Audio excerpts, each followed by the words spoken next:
at long last, Kaguya-sama Love is War Season 3 has arrived. And boy, oh boy, did it come in just swinging. Like, first things first, did you all listen to that opening song? Like, seriously, that opening song, it hits. Like, there honestly has not been one opening song so far from Kaguya-sama Love is War that has missed. Now, obviously, it's up for debate whatever is the best opening. Like, you could say Daddy Daddy Do is, or you could say that the one that just came out with this latest season is, or the first opening, etc. You know, you can make comparisons on what the best opening is for the series, but you're not gonna lie that when it comes to Kaguya-sama, it does not miss with the opening. Like, the opening is really catchy, it's really good, it's by the same singer, it's such a treat, such a joy to listen to, and my goodness, I'm just so happy to have this series back. It is such a blessed series. I love the rom-com nature of Kaguya-sama Love is War. I love the comedy. I love the romance. I love the characters. Just everything about it is so much fun, and I'm just happy to have it back. And I think everybody can agree with me. This is something that many of us have easily been anticipating for a very long time now, for like a year plus now since, you know, the end of Season 2. We've been waiting for that continue screen to actually say yes on it, and we can actually continue.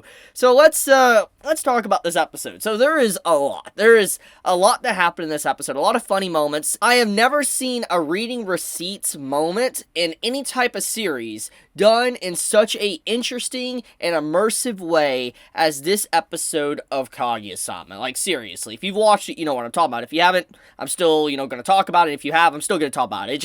It's a good scene. It needs to be talked about, because the way they went about that is just something that really got me engaged, and I was just so immersed. Like, seriously, I lost track of time. When I was watching this episode, literally, it felt like 2 to 3 minutes. It did not feel like a long episode, and such a curse. It's such a curse when it's a good show. It really is, because when you're enjoying it, it's too freaking short, and when those credits roll, you're like, man, I gotta wait till next week to watch the latest episode, and it sucks, but that's how it be sometimes. But okay, let's get back on topic. So, the reading receipts moment, which happens in the middle of the episode, I find enjoyable because it carries on after what happened in Season 2 with Kaguya getting a smartphone. Her first smartphone, and being able to interact with, people in her friend group. And obviously, she's gotten to add everybody. For instance, Shirogane, she's gotten to add, Chika, she's got Ishigami, she's got Miko, she's got the whole cast pretty much on the smartphone online, a messenger app, and she's able to communicate with them. And obviously, since Kaguya is relatively new, she doesn't know about the read status. And I think that this is a type of thing that many meme about online all the time. It's something that everybody has talked about probably at least one point or time. If you've ever had a conversation, let's say on social media or whatever, where like, oh, they left me on read, or oh, they read it, but then they didn't say anything, and then maybe they'll reply to you 6 hours from then, or maybe an entire day, or maybe they'll never reply to you. It's something that has a lot of memes that has spawned from it. And when you see this episode, Kaguya not having any idea what on read means, and she's just sitting there looking at Shirogane's text, and she's just laughing to herself, giggling to herself, and she's just reading it and all that, sitting with it open for like 2 hours. It's funny because from Shirogane's perspective, he's like, she's leaving me on read. Did I say something? Does she not like me? Etc. Something like that. But then as he texts her insta-read again, which entraps Kaguya to where she actually is holding open the messenger app to read his messages, but not responding. So it means that she's not technically ignoring him. And he instantly comes to the conclusion, wait a minute, she doesn't know about reading receipts, etc. Which means that she's looking at this and she potentially has feelings for me and doesn't know what to say. And that's one of the main plot points of the entire story, as we know, is that they need to confess to each other. They're trying to force the other to confess their feelings. And a very strong start from Shirogane to actually get Kaguya backed into a corner that quickly on the first episode of Season 3. I will say, a very strong start. That was not something I expected. And obviously, Hayasaka, I love her, best girl, but honestly, she came in and blocked Shirogane, and it's kind of sad that happened, but,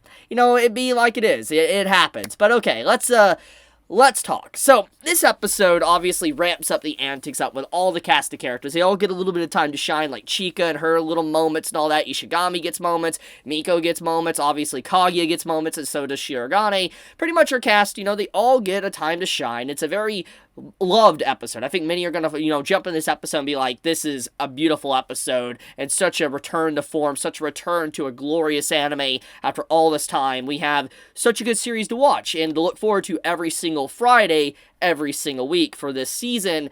It's exciting.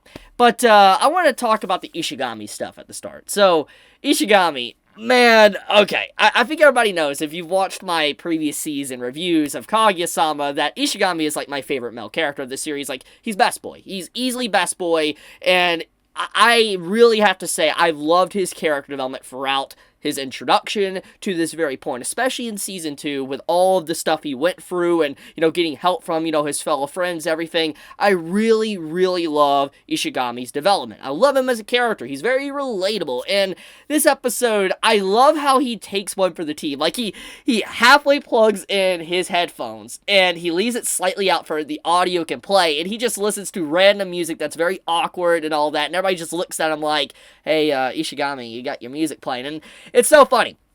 It's legitimately funny, because it's like he does that to get everybody's attention off of Miko and to allow her to look at her headphones to plug them in. But obviously, Miko, being a little bit of an airhead, she doesn't realize that and continues to play her relaxing, healing music, and everybody gets to hear the awkward nature of that.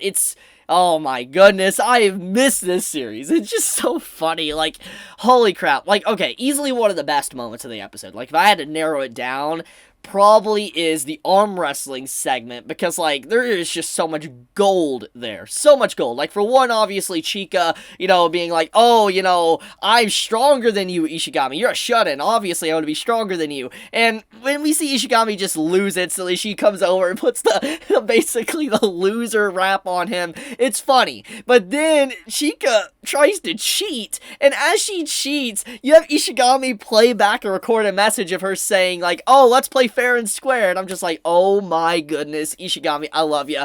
And then at the end of the episode, we have the whole little continuation, and Ishigami, he goes up against Chika, and it looks like he won. So, I don't know, it's a great freaking episode. I love this episode. It is just a blast to watch from start to finish. I was laughing, I was smiling, I was just sitting down and being like, man, this is why I watch anime. This is why I love this type of genre of stories. And, I know it's not for everyone. I know Kaguya-sama Love War is definitely not for everyone out there because of the themes, etc. But I can never get enough of this series, and I am someone that has tried to hold back from reading the manga for a very long time, ever since Season 1 came out, because I want to experience this as an anime only. And it's been a really good ride so far, and it seems like we're going to have a really good ride going in to Season 3, because from what I have been told, like, no spoilers, don't worry, that this season is going to be really good. That's all I've been told. I've just been told that I have something really to look forward to this season.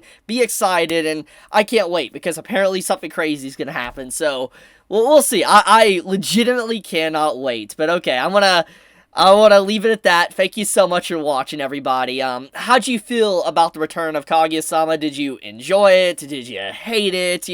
Let me know your overall feelings. What was your favorite moment of the episode? How do you feel about the opening song, etc.? Let me know. I am very curious. But with that, guys, be safe, stay healthy. If you enjoy my content, as always, subscribe, leave a like, hit that bell icon, do all that type of stuff. And yeah, Chibi out.